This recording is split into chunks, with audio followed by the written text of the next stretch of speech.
আমি ইকবাল। আমি আসলে আমি আজকে এখানে এসেছি খবর নেওয়ার জন্য। মাইক্রোফোন করে জামাই দিতে হবে। তো রুমন ভাইরে ধন্যবাদ জানাই যে উনি ওই ব্যবস্থা করে দিয়েছেন। অল্প করে ডক্টরের সাথেও কথা হয়েছে।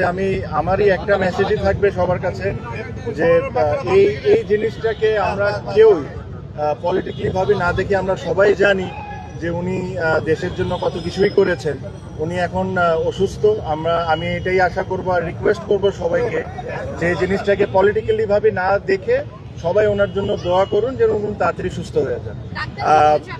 এই একই কথাই বলেছেন যে দেখেন আমরা সবাই জানি যে ওনার অবস্থাটা যেরকম আমরা চাই সবাই যত ভালো হয়ে যাক, ওই অবস্থায় নাই উনি এখন, বাট স্লাইটলি অথবা ইমপ্রুভ করছেন। আমি নিজেও যখন অসুস্থ হয়েছিলাম ওনার পরিবারের সবাই আমাকে দেখতে এসেছিলেন। আমার যতটুকু কমফর্ট করা সম্ভব ওনার পরিবার থেকে আমাকে ওই সাহায্যটা ওনারা করেছিলেন। তো আমার কাছে মনে হয় যেটা আমার দায়িত্ব ছিল, প্লাস আমি অনেক দিন ধরেই চাচ্ছিলাম যে এসে ওনাকে একবার দেখে যাই। আপনারা জানেন যে দেখা হওয়াটা সম্ভব না বিকজ উনি সিসিওতে আছে, বাট ওনার পরিবারের অনেকের সাথে দেখা হয়েছে। তো আমি আমার সালাম আর আমার উইশেস নাকি জানাচ্ছি।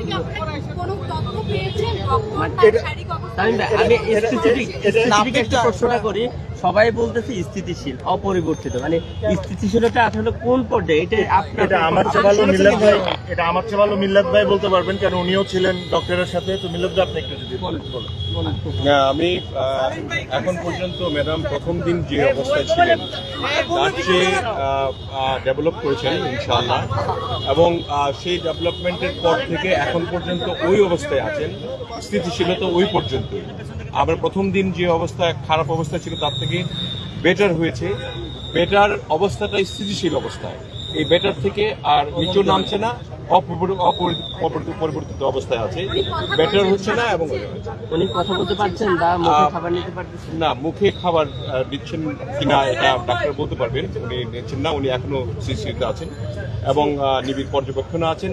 তবে প্রথম দিকে যে অবস্থা ছিল তার চেয়ে ইনশাল্লাহ ইমপ্রুভ করেছেন, এবং এই ইমপ্রুভ অবস্থাটা স্থিতি অবস্থায় করছে। আমি রশিদুজ্জামান মিল্লাত, কোষাধ্যক্ষ। ওকে, সবাইকে ধন্যবাদ।